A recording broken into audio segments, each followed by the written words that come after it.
listening to The Nasty Table, the premier source for tabletop role-playing actual play. Now come on in, relax, and pull up a seat to The Nasty Table. From the creators of LFVCU comes a story of a motley crew. A pilot, Agent Gonzo. A couple jobs for the feds going down to Epstein's Island. Why the fuck would you say that? an archivist, Agent Galleon. It might have been human, it might have not been human. It doesn't matter. It's for the greater good, and I believe that. a veterinarian, Agent Gauze. Before I change my mind, let's just fucking do it. What about the okra? Marcel does not like okra. and a hardened criminal. Agent Garfield. I do what I can at night. I work for who I can. Do what I got to. Who's protecting their poop but not their house? Navigating their new lives as clandestine operatives. Welcome to Operation Pizza Party. I've never even shot a weapon before. It didn't Please make stop. sense to begin with, and it doesn't make sense now. Pushing back the horrors of the unnatural for another day. Run! Run the fuck away. Vin! That was a fucking abomination. That wasn't a person. That was not a person. While stumbling along the way. I motion the table. Dog nut? She didn't even take one dog nut. What the fuck are you doing over there? Shut the fuck up. Shut up. The Nasty Table presents 12 Gauge. Welcome to episode 1 of 12 Gauge. A brand new show with a brand new cast, still run by me, Joe. As our flagship show with Alex, Finn, Nick, and Chup transitions over to Dungeons and Dragons, I quickly realized two things. One, I understand that a lot of our listeners came to us specifically for Delta Green, and some of you might not have interest in D&D. And two, which is much, much more important, is that I realized that me as a DM, GM, keeper, handler, etc., I cannot live without Delta Green in my life in some capacity. For those of you jumping over from LFVCU, you will quickly learn that we're doing a more by-the-book setting related to the program, agents and cells, and all things blacker than black. For those of you who are new to the Nasty Table, firstly, I welcome you. Pull up a seat and make yourself comfortable. And secondly, I want to lay out a few things about me as a handler. I understand the rules. I respect the rules. Sometimes I bend the rules. Sometimes I ignore the rules. I'll make calls on the fly to keep the game moving. And I'll hand wave rules that I don't feel like add much to the game as a whole. LFVCU did not play around with the bond mechanics much, but this campaign will. We will have home scenarios, or vignettes, as we tend to call them at my table. But as has been the case with every single Delta Green campaign I've run so far, I'm likely not going to be using the rules related to adapting to sanity loss or projecting sanity loss onto bonds. I have a little halfway rule regarding that I think might come into play a little farther down the road when we get to breaking points, but we'll cross that bridge when we come to it. For those listening who don't know me already, like I said, my name is Joe. I've been running tabletop role-playing games for over 10 years. I have a lot of experience with D&D and Delta Green in particular. I tend to run my games with a very heavy emphasis on role-playing, creative problem-solving, and using the narrative as a vehicle to showcase where I believe the real narrative is to be found in the characters, the players' characters. Surrounding me at this very table is 4 players, all of which are my friends who have varying degrees of experience with TTRPGs, but have each provided me with amazing characters to get us started off in this campaign. So, like I said, before we get into any kind of basic information on the setting, I will ask that we go around the table, introduce yourselves, your name, something about your experience with TTRPG, and then we'll go from there, and we can begin with this wonderful man to my right, and we'll go around the table clockwise. Counterclockwise, actually. Yeah, I'm DJ. I've been playing tabletop RPGs for, what, Joe? How long have we been friends? 6-7 years, give or take? 6-7 years, yeah. You were one of the first people that I ever ran a game for. So. Yeah, so most experience with Dungeons and Dragons, 5e. I've ran sessions myself, played in a couple ran by Joe, played in a couple Delta Green sessions as well. This is probably the 3rd or 4th Delta Green I've been playing, but yeah, I'm excited to be here. How do you like Delta Green compared to D&D? It's different. It's definitely more, like you mentioned, role-play heavy. What's nice about it is you can do a lot of things without doing a lot of roles, I guess. Yeah, which is refreshing, sometimes especially you can when you've played and ran D&D for a whole friggin' session without touching the dice once. Right. Which isn't bad. Yeah. No, I'm just happy to be here. Who do we got over there? Oh, who, me? Hey there. I wish I knew what direction counterclockwise was. How you doing? Yeah, my name's Ant. I've never played, definitely never played Delta Green. Only played a few, campaigns of, Dungeons and Dragons, but we're gonna give this a shot. How's it going, everybody? I'm Justin. Extremely green to all tabletop role-playing games. All of my experience is pretty much just listening to the Nasty Table and a couple other podcasts that I've picked up along the way. Really excited to just kind of get in and actually play for a change. This will be a good experience. So, do you think that, I mean, without having the experience in it, but you've listened to podcasts for both, I know that, which do you think you would probably find yourself more interested in? This Delta Green or D&D, Dungeons and Dragons? I don't know yet, actually. I think it's going to be a little different hearing it from or playing it on this side of the table. Especially getting the feel for the role-playing versus kind of the, like DJ was saying, all the roles that go into D&D. So this is definitely a slightly better way for audio format, I would say, for listeners. Gotcha. So, last but not least, big man. Hello, my name is Tyler. I've been playing tabletop sporadically, I'd say. Maybe a couple sessions a year. Like one-shots. I've run a couple one-shots. Mostly in D&D, and then recently, probably last year, I was in a campaign ran by Joe on Delta Green. And that's probably about it. I haven't really played much since then, so excited to get back into it. Listeners coming over from LFVCU, when we make frequent references to the campaign that I cut short in order to run LFVCU, that was the one that involved Tyler and everybody else when we played on Discord. So, you got any bad blood for me about that? No, but I know some people who do. I know. Yes, There is some hate. They're very upset about it. It was enraged. In the wild, there's plenty of hate. So, these four cool dudes will be playing as members of G-Cell, working for a mysterious clandestine government organization known as Delta Green, tasked with slipping through the system, manipulating the federal bureaucracy, and getting their hands dirty while pushing back the dark, surreal, unearthly horrors that threaten the world. So for those who don't know, which you're listening to a Delta Green podcast, I have no idea how you would have found this if you don't know. If you don't, I mean, hats off to you. The game that we're playing, Delta Green, is made by the wonderful folks over at Arc Dream Publishing. One thing that I do want to go over is that the structure of this campaign will be unique. Running Delta Green for as long as I've accrued quite a few shotgun scenarios written by independent authors that I really, really like. Most of these actually come from the annual year-end contest on the Delta Green mailing list, where authors submit these short form scenarios, and for this campaign we'll be running a mix of official Delta Green Arc Dream scenarios and a few of these shotgun scenarios that I really like, after I get the author's express permission, obviously. One other thing that I do want to go over is, I mean, you're listening to a Delta Green podcast. You understand the subject content matter behind it. A mechanic of the game is losing sanity because you're witnessing fucked up shit. So there is going to be violence and, all sorts of stuff like that. So listener discretion is advised. This campaign is going to begin set in April of 2019. And we'll begin much in the same way as we started LFVCU, with a glimpse into the lives of our 4 G-Cell members, what they're doing shortly before receiving program correspondence for their first night at the opera. Does anyone want to go first? Tyler has put himself up on the chopping block. That I have. Please go ahead.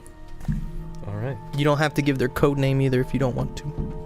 Any name at all, or? You don't have to if you don't want to. You don't have to give out any information at all. You could just describe the scene if you want. Describe your character, sits there silent. Yeah, you wouldn't see you're outside. Physical description I would ask for. All right.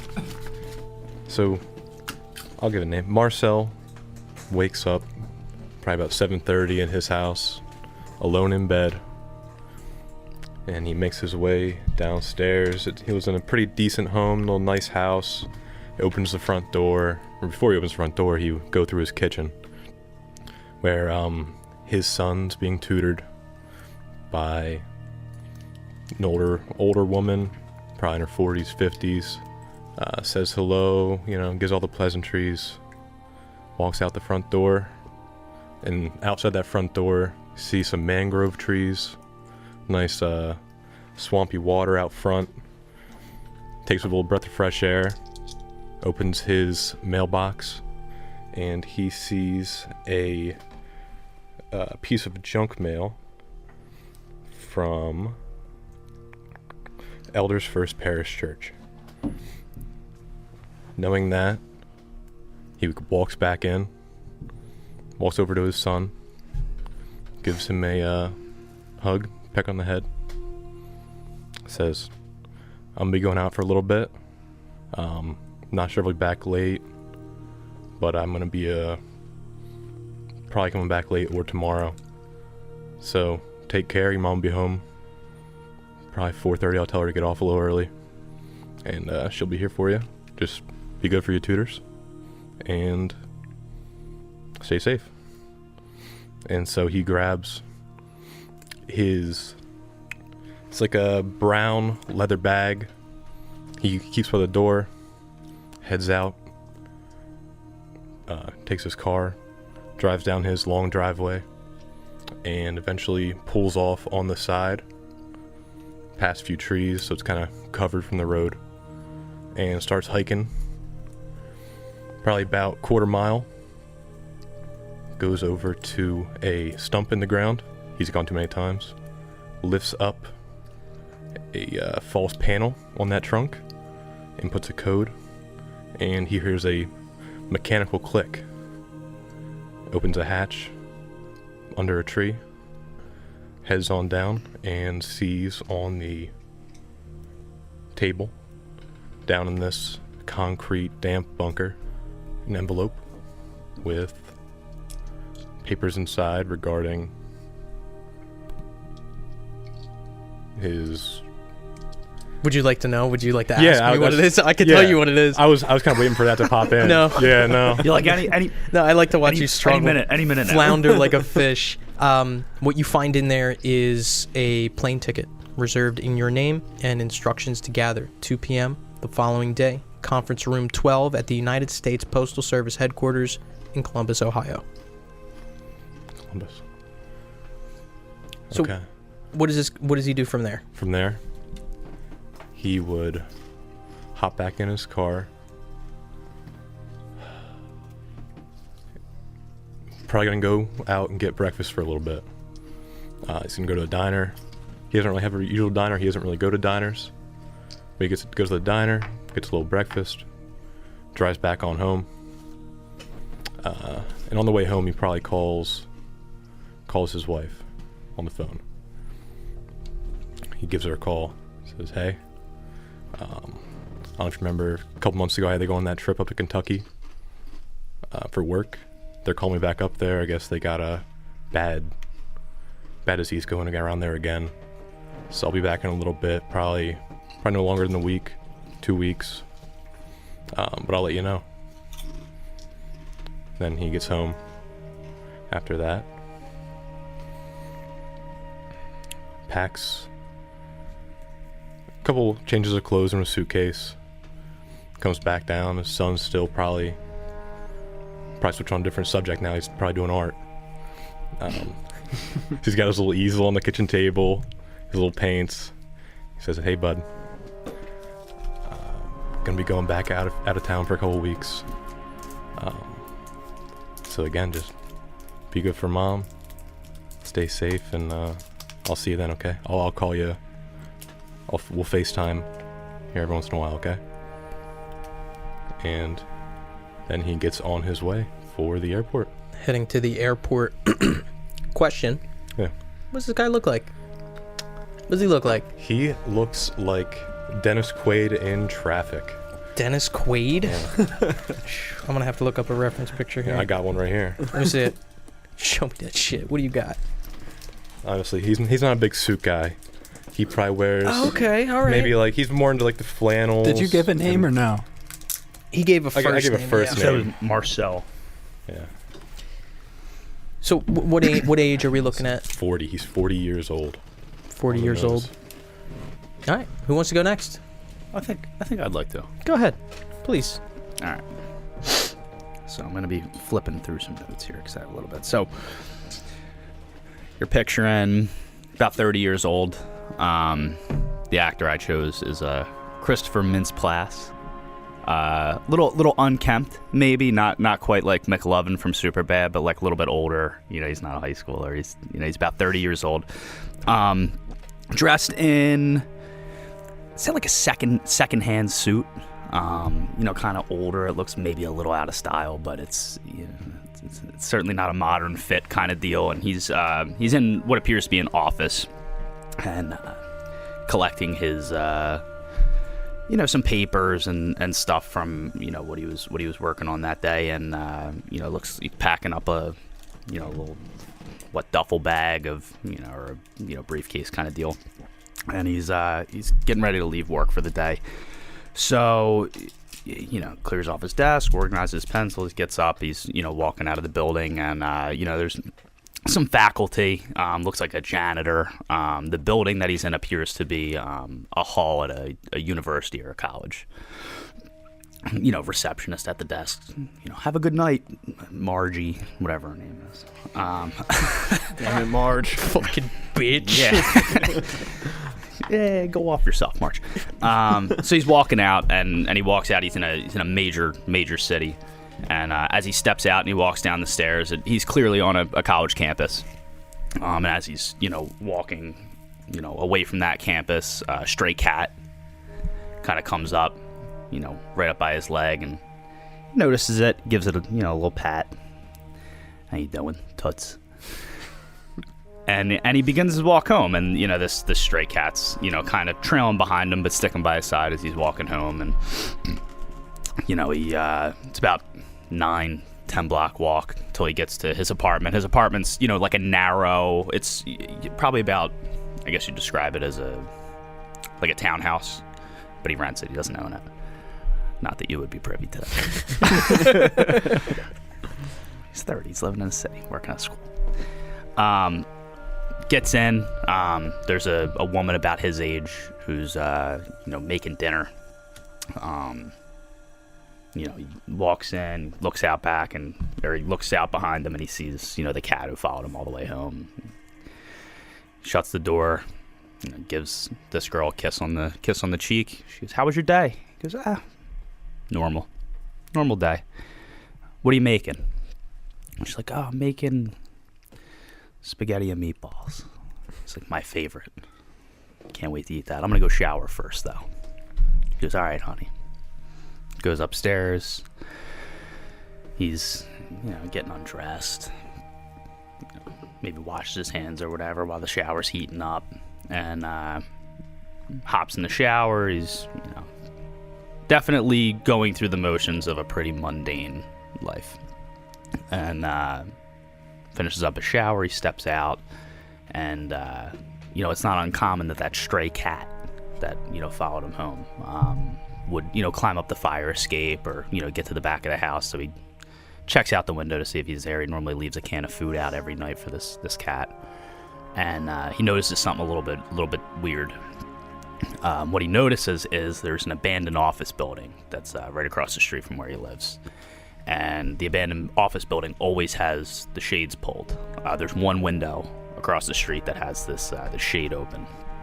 So he kind of wipes the steam off the window, and he looks out, and what he sees is it's not a direct light or a beacon, but he can see that there is a blinking light, a blinking blue light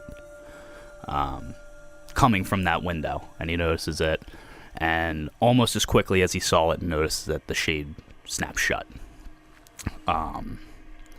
And, he kind of looks down and he goes, "Here we go again." So he, quickly throws on some clothes, and, he gets downstairs and he says to the woman in the kitchen, he goes, I'm gonna go check the mail." She goes, "No, I already checked it." He goes, "No, I got something delivered. I just want to go check and see if it actually came or not. If not, I got to call the post office again." So he goes out front. He shuts the door. make sure no one's looking, and he, quickly kind of hustles across the street, and they have on the front of this office building a mailbox, and he opens that up, and same thing, envelope in there. Yep. And he recognizes this envelope. Seen one like it before, and I'm sure we can get into what it says, but he doesn't open it right away. Mm-hmm. So he he tucks it, and he's wearing a hoodie or whatever, and he goes back in, and he goes, honey, you're not going to believe this. She's like, what? He's like, I just got a call. He's like, they have these very, very interesting artifacts they just found. And they want me to go, and take a look at it. I guess it's, something they need a fresh set of eyes on. But, long story short, I'm going to be out of town for sounds like about a week. Sounds like it's, some pretty detailed stuff. She goes, well, what are the artifacts? He goes, that's the crazy part. They won't tell me. He's like, it's got to be something, pretty important. She's like, well, where are you going? He's like, that's the other thing. He's like, they didn't even tell me. They just told me I had to, pack up a bag and get out. You remember the last time this happened, I had to, I had to fly all the way out to Cincinnati, so. But, yeah, I mean, I'll give you updates as I have them, but it sounds like I'm going to have to get packed up and get to the airport by tonight. And then eventually, if you do open the envelope, sure, much the same as it occurred with Tyler's character, a plane ticket reserved in your name and instructions to go to the United States Postal Service headquarters, Columbus, Ohio, by 2 p.m. the following day. That'll line up well. I mean, he was in Cincinnati before. They must be finding some interesting shit in Ohio. there is some shit in Ohio. What is going on in Ohio? They're just digging up artifacts left and right in Ohio. Cool. All right. Who wants to go next? I got it, Ant. I got it. He's a hero. Carefully now. So my character is a little on the younger side. He's about 25, and I casted him as Leonardo DiCaprio out of Catch Me If You Can, a young dashing Leo. Wet behind the ears, Leo. Yeah. He wasn't into fucking 20-year-old girls at that point in his career. They were his age at that point. Yeah. Maybe he just never grew out of that. It's not a phase, Mom. Oh God.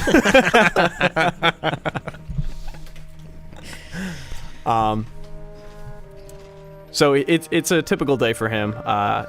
He's got a call. Supposed to be a transport job as a pilot. He's planning on heading over to the airport. The weird thing is there's just very little details that comes along with this job. Phone call. Hey, we got a job for you. Meet down at Baltimore Airport, and we'll figure it out as you go. No big deal for him. He's used to the couple days out, couple days back kind of jobs.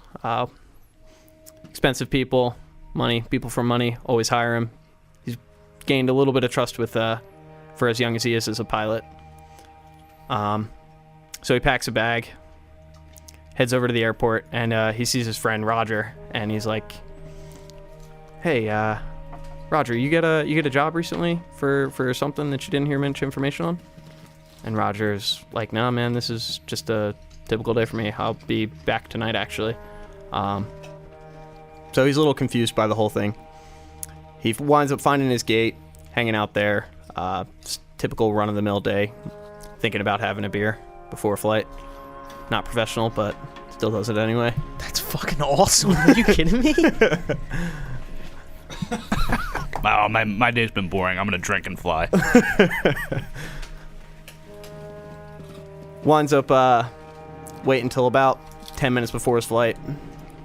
He's not very excited to do this, but he knows he has to. Jumps on the plane, gets everything boarded up, and they tell him he's heading over to Columbus, Ohio. He winds up setting on to a specific frequency that was also in the instructions for the job that he was given, and over the intercom, I guess, aircom, whatever you want to call it, he hears Oscar, Papa, Echo, Romeo, Alpha. He's not entirely certain what that would be, but he knows that it's something for a new job that he's kind of been in and out of. So he gets all giddy. He's excited to start his new job, and like a first grader, it's the first day of school. So he's looking forward to getting out to Ohio. All right. And through, various means, you're also given the information of where to show up for and what time and all that kind of stuff. Make your way there. So you say he's young. How does he seem to be carrying himself? Walking through the airport, getting to the gate and stuff like that. He's definitely a more...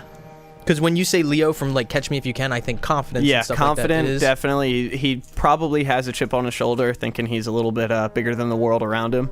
Gotcha.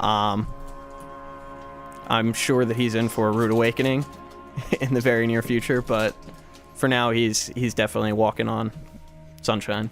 Alrighty. Last but not least. Hi. Hey. Sorry, my voice. Hello. Woo! No, I'm playing. Yeah, we're all playing. It's called Delta Green. What's up, bitch? How you doing? All right. So, my guy goes by Vinny.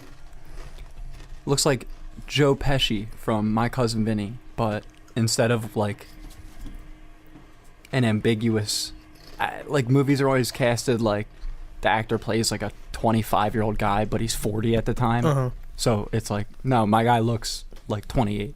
Like a young Joe Pesci. Yeah, like how Pesci should have looked, how they wanted him to look, but he was 40 at the time. Gotcha. So whatever. Go get your shine box. He's 5'4", white Italian guy. Slick back hair, brown blood. It's it's brown but it's black, and then he's got the sharp facial features, the real prominent nose and just eyes that he's seen some shit. Real tough, confident guy, but he's combative. If you were to call him out on something, you'd be like, hey, what do you mean? So he's he's pre-chode, because he's before 40, so he's before his chode years. It's coming in though, you see the gut coming in, you see where it's going. It's not looking good. Sorry, pre-chode? Yeah, So before he turned into a dwarf of a man? Before the compression starts? Before the wideness really sets in. You see it coming in though. It's his male fupa. Man, yeah. Episode 1, apologies to Joe Pesci. I mean, you see him seated at this bar. It's he's kind of there all the time because his friend owns it. It's a friend from back in the good old days, as he would phrase it. And he always lets Vinny get a few hours rest on a cot in the back room. And then you see Vinny kind of he's at the bar. He's kind of just relaxing, having a drink or two. You see him look up at the clock and he's like, fuck. He realizes what time it is, and he knocks back the rest of 3/4 of the pint that he had sitting on the bar top there. And then he's gathering himself. He grabs his coat and he's running out. And he's I'll settle up the tab with you tomorrow. And then he runs out. He runs out the door. But before he runs out, he looks back at the bartender. It's his pal, so he gives him a wink. He's don't worry about the money. I'm doing a job tonight. It pays real big. I'll be back tomorrow. It's a conversation the two have had quite frequently. So Grizz doesn't really give him a problem about it, and then Vinny just kind of runs out. And then he's walking home. He's whistling to himself. He's walking home and he's kind of keeping his eyes low. He's making sure not to draw any attention. And he just kind of slinks into this alleyway. And you see him reach into his pocket. He's wearing a Nirvana hoodie. And he grabs out 2 cans of tuna and he lays them on the floor. You just see 2 cats kind of come out of the shadows and meow. He calls them Jingles and Biscuits. His mother would never let him bring them home, so he just kind of visits them every day in the alleyway. He pets them both on the head. He says, "Don't worry, guys. One day it'll be just us. We'll have a big house. Just us." And then he sort of comes back to reality. He realizes that he doesn't really have time for this. Gives him a kiss on the head and he puts them both down and he runs off. Gets back home to his mom, and They have a good Sunday dinner. And then he breaks the news that he's going to have to kind of take a little time. But he'll be back and things will be better. She don't really take it too well, but he's got to do what he's got to do. And eventually through, these avenues of contact that you may be, aware of, you're given instructions to go to like a local P.O. box, pick up the aforementioned plane ticket in your name, and instructions to report in Columbus, Ohio. So, with swiftness, you kind of, go through your things, say your goodbyes, and eventually make your way to Columbus, Ohio. Eventually finding yourselves with simple carry-ons in tow, sitting in office chairs surrounding a large conference desk in conference room 12. Each of you would have arrived at different points. Justin, I imagine your character would arrive first, and then probably Tyler's character and DJ's character, maybe around the same time. Ant's character would probably arrive last. So I do want to ask, kind of, explain what your characters are wearing and kind of like how they're carrying themselves, what their general mannerisms are as you guys are sitting at this conference table. So I imagine you two probably, and I'm pointing at DJ and Tyler, radio talk, visual jokes don't work. I learned that the hard way. DJ and Tyler, you guys kind of arrive at the same time, walk into the conference room to see Justin's character sitting there. What do they walk into? So they walk into my character. I'm not gonna spill the beans yet. Don't have to. But he's still in his pilot's gear. He's got some navy pants on, pinstripe down the side. He's got black loafers, and then he's got a white shirt with a blue tie, and then he's got his pilot's jacket over his shoulder, just kind of slung over it, just waiting for everybody to roll in. Mm-hmm. And then you two, DJ and Tyler, your characters walk in, take their seats. What do each of them look like? What are they wearing? My character be wearing probably like a blue and white checkered shirt, not like a heavy flannel, but more like a checkered dress shirt, like an old dude wears. Like a bowling shirt? No, not like a bowling shirt. Like almost like a small check kind of pinstripey pattern. Short sleeve, long sleeve? Short sleeves. April. It's April, and he's coming from down south, so short sleeves, wearing some khakis, black loafers, brown belt, and nothing on his head. He walks in, takes a seat, and starts looking at his instructions that he got again, making sure he's in the right place, just kind of hanging out. Yeah, I'm going business casual. He's wearing pants. I would hope so. Yeah. That would be an interesting. Well, he's not wearing sight. jeans, is what I'm getting at. He's wearing like dress pants, leather shoes. He's got a tucked-in dress shirt. No tie or anything, but he's probably got the sleeves rolled up, not too dissimilar from how I have mine right now. But tucked with the dress shirt, and he's wearing his glasses, wears contacts, but he's got his glasses on. And I'd say energy. He's a little timid. Okay. Little timid. He's walking in. He's seeing what appears to be a grizzled veteran dressed like his father, and a 25-year-old pilot. And he's seeing this, and I mean, just going through his head, he's like, "Where do I fit in here?" And the cherry on top, as in walks Ant's character, who is wearing what? He kind of cleaned himself up for the meeting. Kind of looks like, like if your mother were to dress you for church. Like you could tell it's like unusual for him to be in this kind of getup, but he realizes like the severity of the meeting and the implications, so he kind of like gathers himself like a nice black it's not like the crazy nicest suit jacket, but just like a regular suit jacket, and still got the tag on it. Yeah, you could see where like he peeled like the sticker off on the front. You can see the remainder of the sticker. And he's got like slacks on and fucking leather dress shoes. He's ready for church. Somebody just died, and he had to go get them. He's like, it's a fucking Sunday. Vinny, oh where am I gonna go? Your Uncle Marvin, he finally croaked. Oh my fucking God! You don't fit in that thing, do you? So It doesn't fit.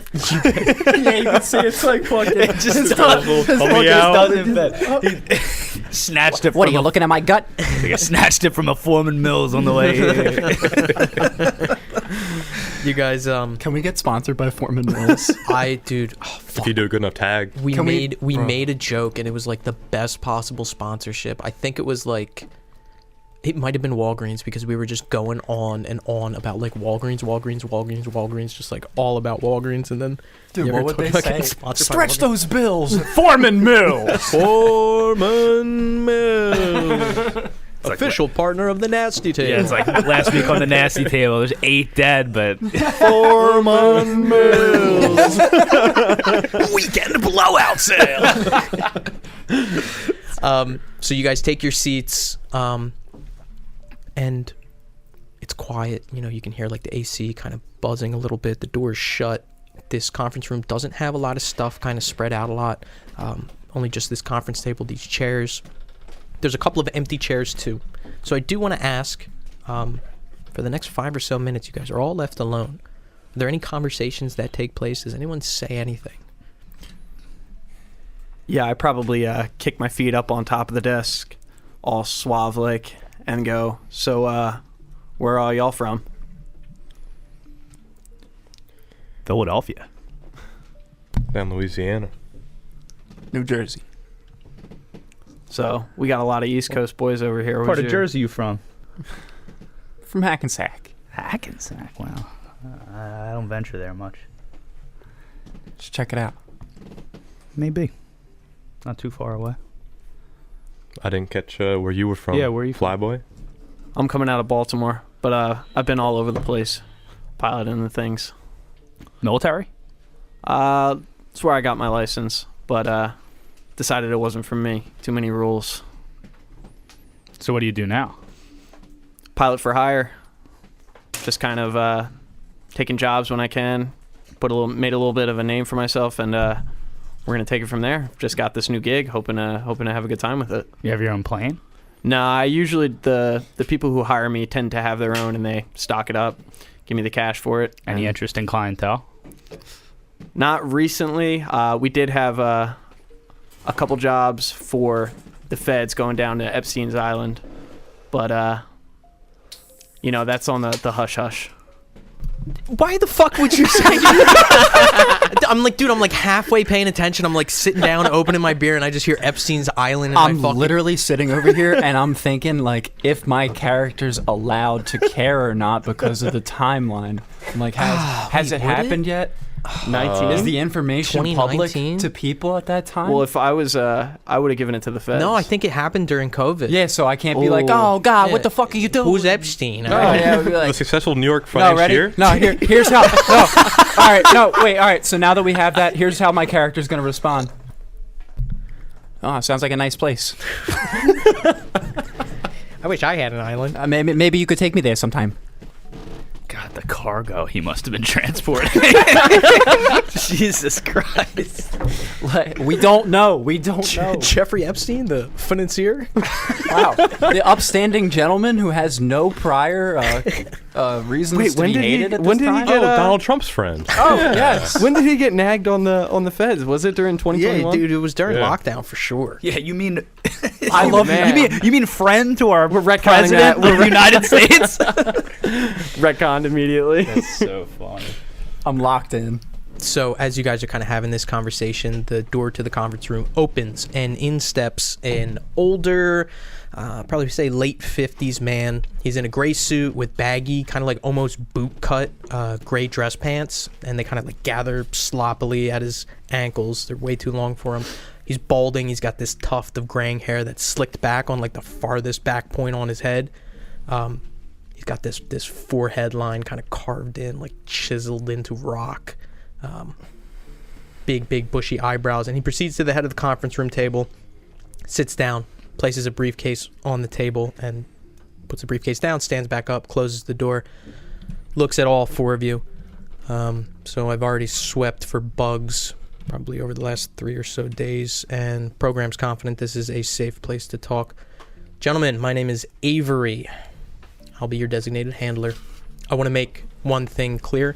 I am a case officer. I am your go-between with the program. And I'll provide logistical support for you, but never under any circumstances will I be involved in any of your operations. I'm also not a babysitter, so if shit hits the fan, I will be ever so hesitant to get covered in it. The program can pull some strings, but if you land in prison or worse, we don't know you. You're on your own, and I'm just here to tell you what to do. Any questions regarding my purpose? No, sir. He opens up his briefcase, pulls out a document. This is a report on what you're being asked to do, and he places it on the table. A man by the name of Clyde Bowman died a pretty vicious way. Heart attack 4 days ago. He was one of us, but stepped away from the organization in the 80s, lending infrequent support on smaller missions. The circumstances behind his death raised no red flags for the program, but we want to make sure that he was completely clean. We want you to proceed to his residence, remove any evidence of Delta Green's activities, if they so exist. Now listen carefully. His sons are both expected to visit within 48 hours, so we got to make sure that everything is clean by then. Involve no one else in this operation and meet in this exact conference room in 48 hours with a full report. If you find signs that this guy, Bowman, has violated Delta Green security or that there exists any threat to the organization, you tell me then. He goes back into his briefcase and pulls out 2 keys, puts them down. This is a key to his apartment. It's down on the corner of 8th and Grandview, house number 47. And here, and he pulls out the other key. Key for a black Equinox out front. Feel free to make use of it. We'll clean it when you guys are done. Wait, do you have keys to my apartment? Make sure you leave that dossier here. Any questions? No, sir. Let's get the show on the road, guys. Get to work. Get it done. 48 hours. This room right here. He stands up, starts making his way towards the door. Steps outside. The door closes, and he walks away. To be clear, sometimes I will give you information regarding your operas. They'll usually be in dossiers like that.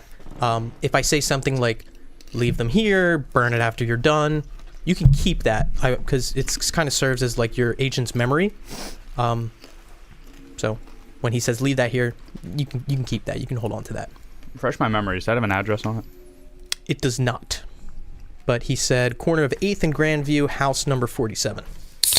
I was like, so I'm just sitting here like fluoride staring with the Minecraft. Ooh, it's Maybe we should read that aloud. So yes, if you could please read aloud the dossier for the listening audience. Summary report. Make sure you say, "Hey, listening audience, listen to this." Hey there, what's up, YouTube? It's custom Sorry. Hello there, listeners. Summary report on Clyde Bowman. Date of birth: 3/28/1950. Family: wife Marlene. Is that her? Oh, she's dead. She's died. She's dead. His wife died in 2007. He's got a dead wife. It's fucked. Then he's got a son, Sheldon, still alive. He was born in 1982. Another son, Michael, born in 1984. Do we need the whole date of their date of birth? You don't need. No. Yeah, I didn't think This is a fucking nicety for the listening audience. That's what I really thought don't give a fuck about them. Yeah, like I didn't think they were sitting there and taking notes. Like, oh, he was born. Just give them what they give them whatever you want to give them. And then if we had case busters in the fucking listening audience. No. Well, hey, I'm listening audience. I didn't mean that. That's not who I am. Yeah, like, I mean, let me know if you want the whole fucking information, I guess. So, there's more. I'm sorry. I just wanted to clarify before I continued. And then occupation is Bureau of Internal Revenue, later IRS. So he worked for the IRS so fucking long, since 1980 to 2005, that it was just called the Bureau of Internal Revenue when he started, and now it's the IRS. He retired in 2005, like I said, as an assistant deputy commissioner for operational support. Whatever that corporate jargon for that translates to in human language, I don't know. His affiliation, Active with the group from 1977 to 85, taking part in 11 operations. Details unavailable. So we're not allowed to know what happened in those 11 operations, and numerous consultations with a specialty in taxation and property confiscations. No current association with the group. So I don't know what that's up to. That's crazy. So, I guess while everyone was kind of reading through this, my character pulled out, his cell phone. He's looking up the address. Yeah. I'm just seeing how far, if it's going to be a long car ride, if it's going to be a... No, it looks like it's actually 10 blocks. It's walking distance. Oh, great. Realistically. Awesome. So I'll probably... Hey, guys, I looked up the address. Looks like it's walking distance from the building. I don't know if you guys brought your own vehicle. I had to bring... I had to catch a cab here. So I don't know if anybody wanted to drive, maybe move the car, but we can walk there if it's... No, let's definitely take the Equinox, especially if you guys have anything in your bags that you want to bring with. The Nasty also grab Table, some stuff. sponsored by Chevrolet. Yeah. No, that sounds great. Who did he just put the keys down on the table? Yep, there are two He keys gave us on two the table. keys. So I grab the keys and I just walk straight out to the Equinox and pull it around front. Okay, so you begin making your way out. The three of you are still in the conference room together as Justin's character, the pilot, makes his way out. What's your name? My name? Yeah. Marcel. I'm Pierce. Nice to meet you. And they shake hands. We're shaking hands. And yours? I was going to say just him. My name's Vinny. Pierce. Nice to meet Pleasure you. to meet you. Shake my hand. Did anybody get that guy's name? The guy who walked out? No. Weird. I also reach over. Nice to meet you, buddy. And then Vinny and Marcel shake hands. I guess he was... I guess we're supposed to follow him. Is he like the leader? Did you guys get that? I mean, don't think so. he said he was a pilot, but I guess he's a land pilot too. So He's I leading. guess we'll get in the car. Leading the carriage, I suppose. You just see the Equinox roll up front and the car start honking. Where are we in the building? Are we like upstairs? Are we So downstairs? it's like second floor, but with a window that kind of faces out onto the street. All right, so we see him pull up. Yeah, you hear a honk, kind of look out the window, and you can see How big is your character? Equinox is pretty Black big. Equinox. vehicle, Definitely. right? I mean, Leo's what, like almost 5'10" or so. Yeah. So average build. All right. Here's the question: you gotta adjust the seat. Oh, absolutely. He's gotta adjust. the seat. Whoever was in that car before you was a... He was a very large man. Wait. I got a more important question. What's your guy got on the radio? Well, we'll get to that as you guys make your way out of the post office headquarters, walking out onto the street. Shotgun. Columbus itself doesn't seem to be a particularly busy city at this time of day. 2 o'clock at this point. Maybe by the time you guys actually get out, it's maybe around like 2:30. Justin, your character, pulls up the Equinox. You guys all pile in. Yeah, I'm in the front seat. Yeah, I throw my bag in the trunk or the... Is it like an Escalade where it has like a hatch, or is it like a Yes, trunk? it's got a like a pop up kind of. So a crossover? Yes. Okay. I have my bag on my lap. I just throw mine right in the trunk and... You can hear Pop NPR on the radio. Let's fucking go, dude. It is time to introduce a custom rule that I have for this game known as program points. At the bottom right of your guys' character sheets, I may ask you during character creation to put in program points. If you don't have that, put that in under other skills, basically as a way to keep tally of whenever I dish out program points. Program points are awarded if you do something that is good role-playing, if you do something that is really, really creative problem-solving, but mostly, hand to God, I give them away when people make me laugh.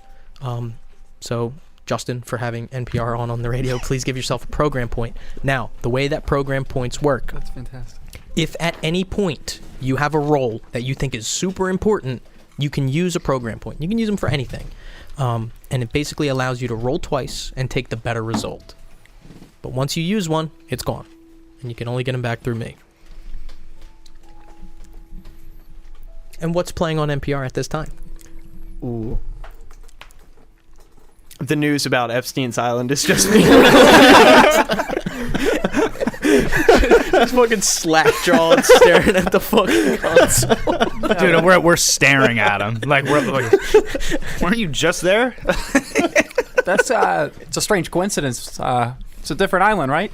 I told you, man. I had to keep hush hush about it, but apparently they're releasing it to the public now. Jesus Christ.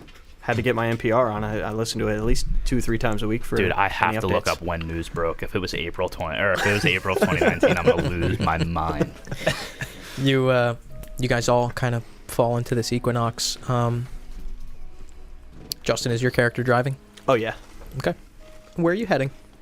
I actually want to head a block off of where we're supposed to meet. Probably, I imagine that Columbus is similar to Philly, where we're going to have to park on like a side street or something and then walk down the block.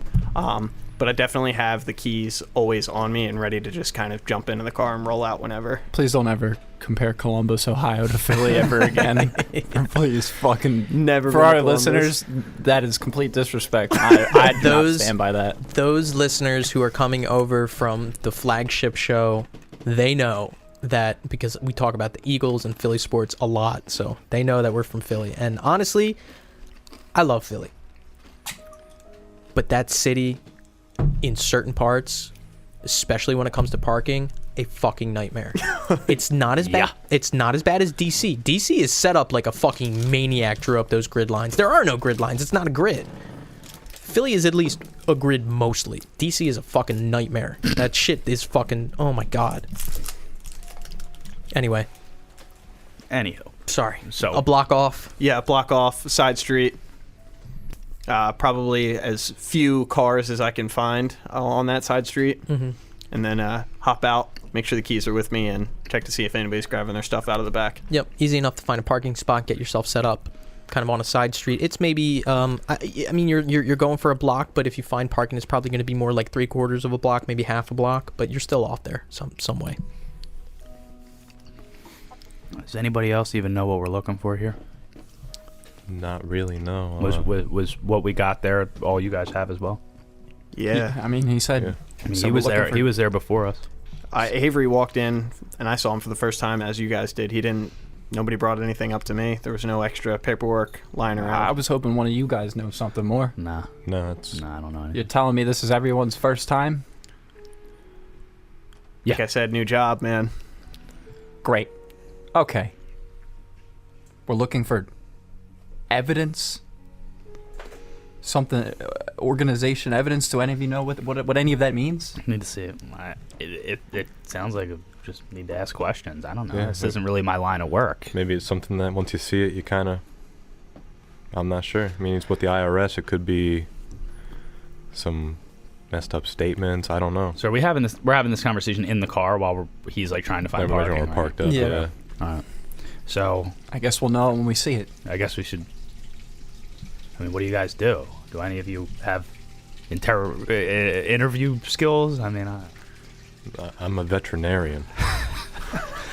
You need a dog to be put down? so you're a vet. And that dog and me. You're A pilot. what do you do? I work at night. I'm just this boss ass swag ass white dude. So you work I work at night. I do different odd jobs. like a handyman? You could call it that. Okay. I'm a historian at a university, guys. Let's just go see what we're going to get ourselves into, and then I guess we'll figure it out from there. Do we just want to walk in the front door, or I assume we should knock. yeah, Be polite. yeah? I mean, their we wanna all go father, up at their father once. just died. I think we should, Uh, I mean, there's no one there, right? No, he for gave it- 48 Oh, this hours. is just gave us his a key. apartment. Oh, okay. Yeah. We have but- the key, so we'll just you head straight in. and no one's there, and we have to get this done before they get there. I Let's don't try know. and keep the place like we were never there, though. I definitely think it's worthwhile reaching out to his kids, though. I mean, he said Avery said he had a heart attack, correct? I'm not entirely certain. I forget. I was reading the dossier. If we reach out to the kids, I will repeat the information given to you. if we reach out, yeah. So if we told the kids, it seems like they would have to do something to them. Well, it's probably not best to. Yeah, let's leave I guess them with out the of it, information we have now, it's probably best to Let's leave them Keep out them of it. out of it. to Hopefully keep we as little. But I guess if we see any evidence in his apartment that Yeah, you we'll know, just give Avery a call. something might be missing, or I guess we just report that back to Avery. Yeah, I guess anything that we can't handle immediately right there. But we just have give 'em 2 a call. days, so you have to figure Let's Let's just head in and see what we find. Sounds good. The outside, inconspicuous enough. Looks like you're kind of in like this declining kind of working class neighborhood. The building itself is like this I don't know if you guys know this example, but like this jarring example of like 60s architectural design where it's real blocky and drab and plain. This building seems like a double-decker apartment though, with a separate resident that's living above with steps that extend up the left side of the building. And the apartment that is your point of interest, number 47, the entrance for that is just a few steps right up there, and then you can see the door. All right. We're just walking up. You have the keys, right? Yeah, I've got the keys. So I walk up. First, I check the mailbox. I was gonna. See if there's any... We still never got your name. Oh, that's my bad. My name's Johnny. Johnny. So we got Johnny, Marcel, Vinny, Pierce. So you step up to the mailbox. The mailbox is completely empty. No magazines, no bills, no nothing. So I'm pretty cautious walking into some random guy's home, regardless if he's dead or not. I definitely take 2 knocks and then slide the key in, wait a couple seconds, slide the key in, and then... You didn't find nothing in the mailbox? Nothing in the mailbox. How long has this guy been dead? 4 days. That's really weird. Nothing in the mailbox in 4 days. Who doesn't get mail for 4 days? Is this mailbox like outside, like Yep. to the public? What's the date? It is April 16th. I was thinking it might have been a holiday week. Before we head in, it's just an apartment building? Like, there's connected units in, right? Yes, so there's a unit that's on top, and it looks like stairs leading onto the unit up top is on the left side of the building, but this one is just basically like 2 or 3 stone steps straight up. Was the mailbox like on the door, or was it like on the street? It's on the door. It's right next to the door. Okay, it's that's like one what I of those like flip So we up would ones. have seen you like open it and be like, Yeah. oh. I was going to Yeah. do like a perimeter of the building, but if it's an apartment building, I guess let's just... Yeah, go so the it's fuck kind of in. like blocked in. Yeah, I mean, you can let's kind of go. go down the side if you Nah, want. because I don't want to be sus. Like, we're all just kind of fucking outside this unit. Copy. If there's a need to go outside, we'd probably see an entrance inside anyway. But who knows? Maybe his kids are picking up his mail or something. So you put the key in. Put the key in after I knock. Do I hear anything? No response. Okay. Yeah, put the key in, open the door. Take it from there. Put the key in, open the door. The interior is simple. I mean, this is devoid of things, like no pictures on the wall. It seems to be really practical, almost Spartan, and grim, like cold. In this first room, there's a well-worn gray couch that faces this big, bulky box TV that has a VHS, like a VCR, built into it. But that's sitting like right on the floor. On the coffee table to the left of this couch, there's a stack of magazines, crossword puzzles, and then off to the right of the couch, there's a record cabinet with a record player sitting on top. So you walk straight in. It's basically like this really short hallway that leads into this living area. You can notice off to the right, there seems a hallway that kind of extends down and also a kitchenette area there. Single floor home. Seems to be. You said there were magazines on the table? Yep. What are the dates on the magazines? Actually, particularly surprising, they span over the last 10 years. It's Sports Illustrated, Reader's Digest, and there's also, you notice now, there's like a box of powdered donuts that are sitting there, but now they're kind of crumbly and dry and flaky. What's the most recent dated magazine? The most recent dated magazine is 6 months ago. Okay. You see Vinny like kind of like just like doing like a 360. He's got his hands in his pockets. He's looking around. He goes, "No mail. This place doesn't even look like anyone's lived in it. This is all too clean." I don't even know how I'd ask this. So you said there was donuts that are obviously stale at this point that were on that table. Yep. How old do they seem to be? Like if I had to...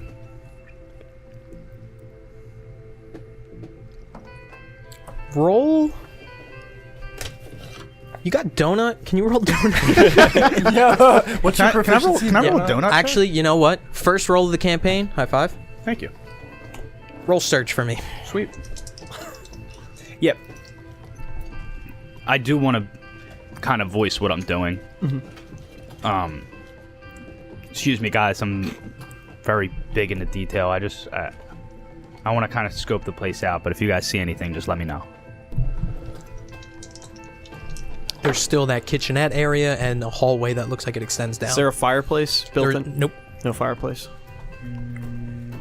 So when we roll, we'll roll the dice, whatever number comes up, That and was then a 50, so it's 50 and a 0, so it's 50, right? Yep. So that would be 50 on a 60. yes. So that's how you'll phrase it to me. When you roll, you say 50 on a, and then whatever your skill is. So DJ rolled a 50 on a 60. That's lower than his 60 score. He passes. You have the feeling, yeah, they're stale, they're crumbly. You would probably put them at maybe a week to 2 weeks old. At least this particular thing in particular. So someone's been here within the last week, guys. Just, I found these donuts. They're stale, but they're not, rotten or anything. Someone's been here at least. Johnny eats one. Do you? Yeah. Step up, pick up one of the donuts, take a bite. It's crumbly, and you can feel it like kind of sucking up all the saliva in your mouth. They're not bad. They don't taste rotten, nothing like that. A mixture of preservatives and the nature of powdered donuts. It's not bad. Using the knowledge that I just gained, I'd also like to go and check the fridge. Okay. So, DJ's character, Pierce, walks over to the kitchenette area. This kitchen area, like I mentioned, it's kind of attached to this main living area.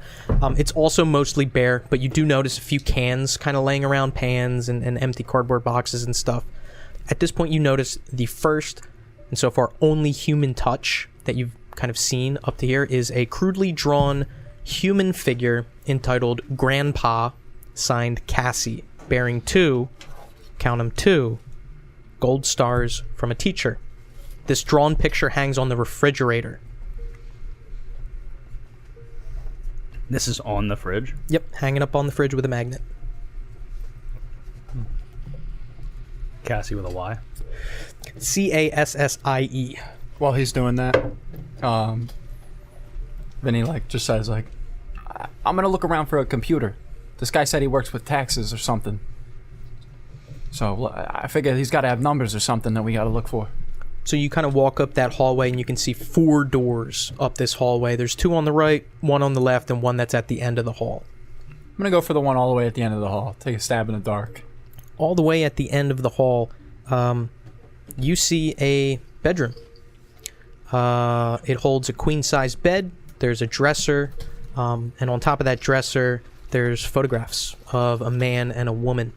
High school graduation pictures of 2 younger men, and a few photos of a younger girl with a ceramic paperweight of a child's handprint with the name Cassie, age 4, crudely painted on it. You also notice on this dresser there's a key ring that has 4 keys on it. None of these keys are marked. He's the only one up in the room, right? Yeah, it's just you alone. Yeah, he's just I imagine... He's just looking at everything, and he's I guess just kind of says to himself who the fuck is Cassie? So you got Pierce, who's kind of still going through. Vinny in that back room. Marcel, what are you doing? Once we walked in, I wanted to, after we closed the door, Yeah. I kind of want to peek my head back out and see if anyone's brushed aside blinds and on the street or anything like that. Yeah, roll alertness for me. And Johnny, what are you doing during this? I'm actually super ecstatic about seeing the tube TV and the VHS. Yep. Bringing back memories from my childhood. So I actually turn on the TV and hit the eject button on the VHS to see if there's anything that pops out. So you turn the TV on to static, hit the eject. There's no VHS tape in there. Was a fail. 43 on a 20. 43 on a 20 for alertness. You're keeping an eye out front. Obviously, in these skill checks, if there's something super obvious, if I'm there's a guy standing on the street with binoculars, I will tell you that. Right. But kind of the minutia, the fine details, you feel like there's no one who's kind of looking around or anything like that. That probably walk right back in then. Okay. What's left in the in this den, I guess, or living room area? So there's still off to the left of that couch, I mentioned those stack of magazines that have kind of been looked over, checking the dates, and then to the right there's that record cabinet with a record player sitting on top. Is there anything on the record player? Yes, actually there is. Can I play it? Yep. Put it on. Girl from Ipanema goes walking in. It's Frank Sinatra's greatest hits compilation album, Nothing But the Best. You hear from upstairs, I fucking love this song.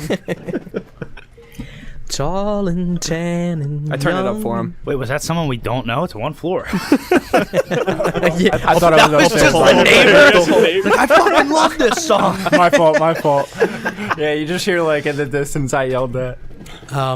So Vinny, you kind of wrap up in there. Do you take that set of keys? Do you take any of the pictures there? Anything like that, Vinny? Yeah, I was gonna say I don't disturb anything, but I take out my phone and I take a picture of it because I want to show the guys. Gotcha. Copy that. And then I also head like out into the next like unopened room. Yeah. 'Cause So you got one to your left and then two to your right. So I hit the one Or to I the guess left. now that you're flip flopped. Oh no, you went into the back room. I'm sorry. And there was nothing else of interest in that room. No, right? I mean, are you taking the time to like open the wardrobe and like look in all the like under the bed? Like, are you just kind of walking around casually, or are you like deep digging? I'll glance around for a safe, particularly. Yeah, so you open up the closet, you don't see a safe or anything like that. It kind of opens up into like some suits, a weird amount of hats. Good ones or bad ones? Yeah, Probably, you see him looking around in the closet. He goes, "God, Jesus Christ, this guy must have had some fucked up hair." Like 12 to 15 like fedoras, like well made. There's also a cowboy hat in there. You see one of those like the colored propeller hats too. A lot of different hats. All right, so my guy's looking in there. You see, Vinny's like, he sees all the fedoras. Are they all the same size? Do you step in? No, I'm in the kitchen. So he sees all the fedoras, and Frank Sinatra is still playing, of Yeah, course, because yeah. you know it's like a 30-something. And he puts on one of the fedoras. He dances for a little bit. And he's like, "God, jeez, all right." And he gets. Oh no, wait, that's Kick in the Head. I'm sorry, I was singing Kick in the Head. That's not for He him. kind of just like he just enjoys the moment for a little, but then he gets back to looking for the safe. Yeah. It doesn't look like there's any safe in here. You kind of like look under the bed. You move the dresser kind of to the side and look behind it. Nothing like that. But you do find clothes, a decent amount of clothes, socks, underwears, shirts, suits, and obviously hats. Like I mentioned, quite a bit of hats. The sofa, are we talking like a recliner, or are we talking one of those wooden legged It is a two cushion double stuffed couch. stuffed? Can I I want to lift up the cushions. Yeah, nothing looks like they're underneath there. Zipper back on those cushions? Yes. Can I open up those? Yep. And you begin going through the contents of the couch cushions. Marcel, anything? Yeah, I want to go to the bathroom. Okay, so you make your way down that hallway, and I'm sorry, Pierce, I mean, you kind of wrap up in the kitchen. Is there anything else you're looking for? I'm letting them have their thing. I have a couple things, but Gotcha. So you go down this hallway that Vinny previously went to. So the first door that you see, you open it up, it opens up into a linen closet. Towels, sheets, bedding, stuff like that. The next room that you open up is a bathroom in a disturbed state. You see a broken towel rack. There's a cracked shower door that's kind of like the glass is shattered on the floor. A few fragments of like ceramic cups, probably a toothbrush holder that's been shattered on the ground, kind of swept into a corner. Roll alertness for me, or search, whichever you want.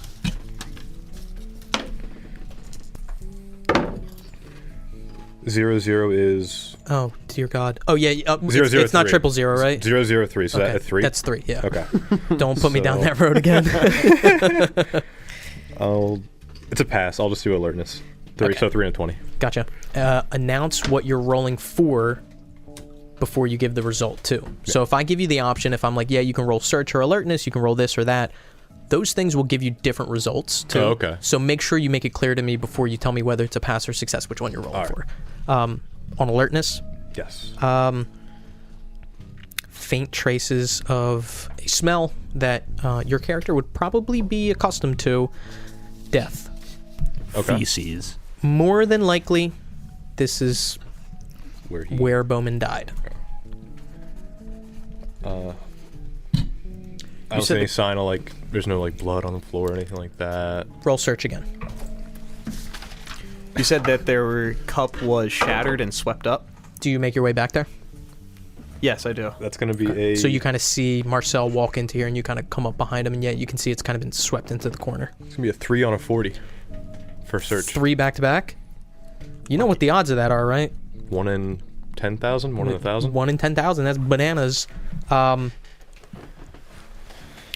He's got loaded threes. No, there's nothing that seems out of place. No blood. No anything like that. The one thing that you do notice is inside of the shower, a small hole in the shower tile.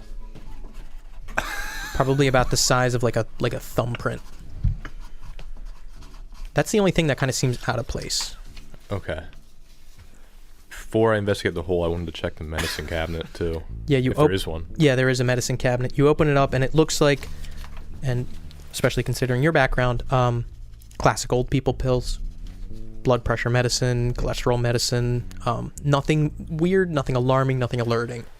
Yeah, but pretty indicative of someone who's had like blood pressure, cardiac. It's not out of the ordinary that he would have a heart attack. Absolutely. Okay. Yep. Based on this medicine, actually, you want to roll pharmacy for me? Yeah, I would love to. Or medicine? Ooh. The vet. I'll roll medicine. Sure. Yeah, he would have had. That is an 86 on a 60. I mean, you kind of go through the medicine bottles, and you know that they're typical of like high blood pressure and hypertension, stuff like that. Johnny, you came back here. Yeah, I'm just peering over the side of the wall. How big is this bathroom? Can we fit two guys in there comfortably or very uncomfortably? It's comfortable enough.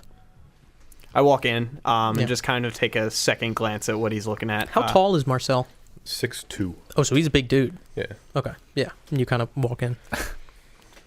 Yeah, I just taken note of everything. Is there a bathroom closet? There's not. There seems to be a linen closet that Marcel opened earlier. Okay. Yeah, I'm just taking a glance at everything. Sink seems in order. There's nothing crazy. Faucet works still. Water's running. Yeah, water's running, yes. As you walk in, I'd probably say to you, hey, there's a hole in the wall I didn't look at over there, like a busted tile. Oh, shit. Do we got anything to pop this off, or you think it'll come off pretty easily? I don't have anything on me, but I didn't really look at it too deep yet. Let's go grab something from the kitchen, maybe a spatula or something. We'll pull it up right off. Pierce back in the kitchen? Yeah, so I wanted to look in the fridge. Yeah. I wanted to see if there was anything in there that would be indicative of, like, someone maybe stopped by, has some leftovers, that kind of thing. Yeah, so you take a look in. It looks all pretty, you get the sense that this was an ingredient household. You know how they have, like, the snack households and the ingredient households? He's got a lot of different things in there. One thing that you do notice is a jug of milk that has not expired yet. It looks like the best by date is, you know, a decent amount of time down the line. Okay. Other than that, there's nothing kind of out of the ordinary. You don't notice any liquor at all.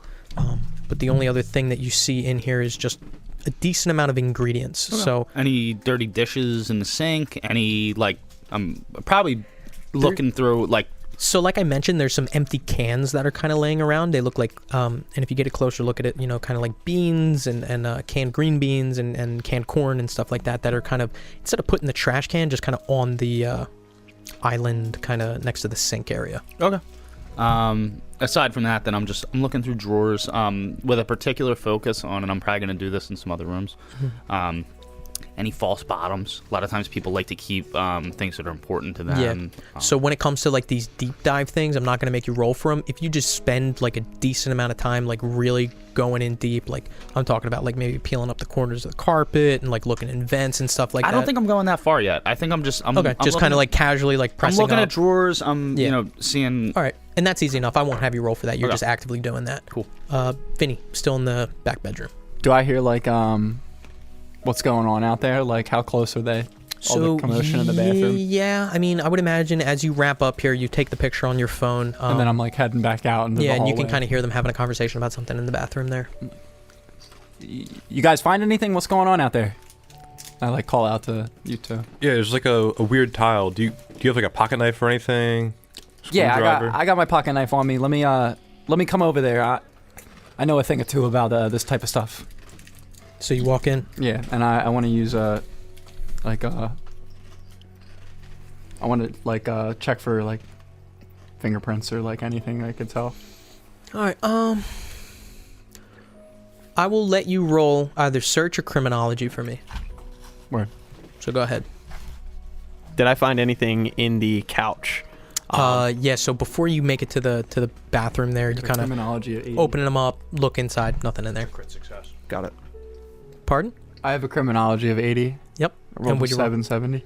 So you rolled a 77 on an 80. So that is, the numbers are matching, and it's lower than your score. Yeah. Critical success. Sick. I'm going to write something on a piece of paper and hand it to you. Okay. And I don't have to disclose this when it gets handed to If me? you don't want to, you don't have to. Okay. So I use these notes as kind of a way for me to relay information to you and Yeah. give you the choice of whether or not you want to. Yeah. Do you fuck here? Yo, I just like, I literally like, I just get a little small piece of paper and opens it up. It says cream team or squirt team. I'm just like, I just giggle to myself. A couple sessions ago, we were playing, and I handed Finn a note, and Finn sits where you sit, so I hand it to Nick, and then Nick hands it to Finn, and then, dude, Finn reads it, and then he like writes something down, and he hands it to Nick, and Nick's about to hand it to me, and Finn's like, no, it's for you, and Nick opens it up, and it says, I love Finn because it says, you've been nominated for... That's funny as shit. DJ, can you please hand this to Ant? Gladly. No, it's for you. So you guys see Vinny kind of looking this up, kind of like looking around it, sticking his finger in maybe. So This is the tile? Yeah, But I'm not in the same room. room. A hole in the Alright. tile. And the information I've gained, it pertains to the tile. It pertains to the hole that is in the tile. So there's a little Okay. hole, probably about the size of like a thumbprint, that's kind of been into the tile. So just here. to recap, Marcel went through the medicine cabinet before investigating said hole. Correct. Yeah, that's my And wheelhouse. I look back at them. I look back at everybody, and I'm like, "Yep, just what I thought. It's a bullet hole."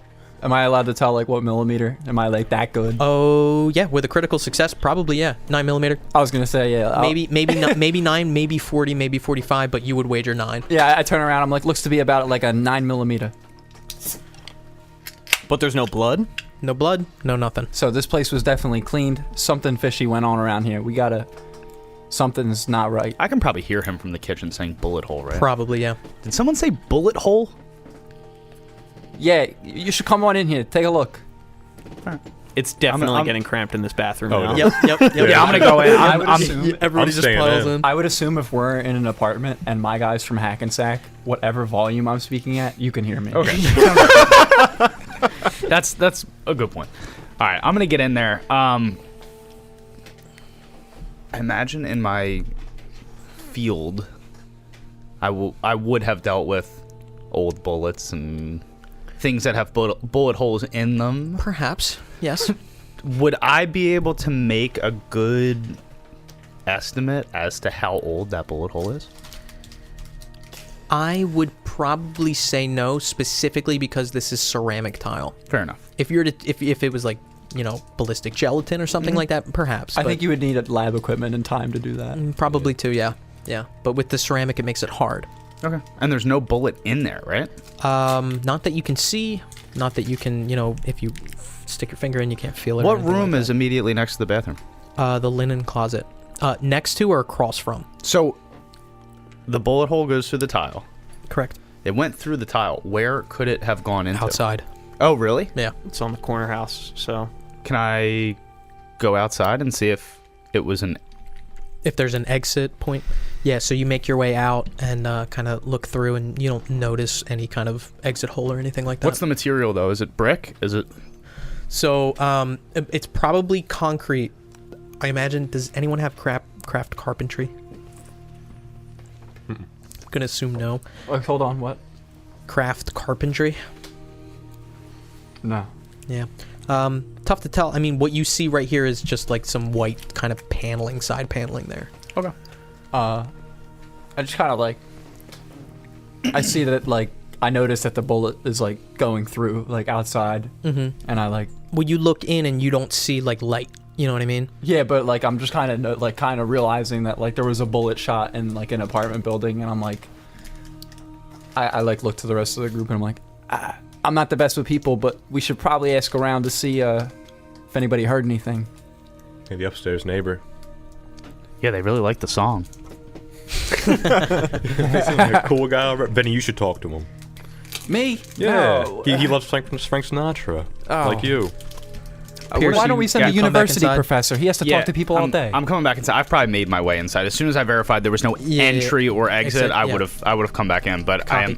I am gonna interject and hey guys, I don't know how good of an idea it is to maybe ask about this. I mean, we're under the impression he died of a heart attack. Asking questions like this might raise some eyebrows. Just a thought. We also have to maintain the integrity of the scene and make sure that if there's any witnesses that they're dealt with. Well, we're not really here to investigate the scene. To our understanding, there's no crime that's been committed. But maybe The evidence seems to point in another direction. Maybe if one of us just went up and asked, like, hey, did you hear that, kind of, maybe. Yeah, just to see if anybody knows anything, because if they do, they might be involved. I just wouldn't let anybody know we were in this apartment, is my point. Anybody got a good cover story? I mean, I'm in my pilot getup, so it would definitely be weird me talking to the neighbor about it. You see Vinny run out, and he grabs the magazines from the counter, and he, like, throws them at your guy, and he goes, yeah, you're selling magazines, get to it. Alright, I'll give it a shot. So, with G-Cell finding their footing on their first opera, and a mysterious bullet hole raising some question marks, that is where we're going to pick up next session.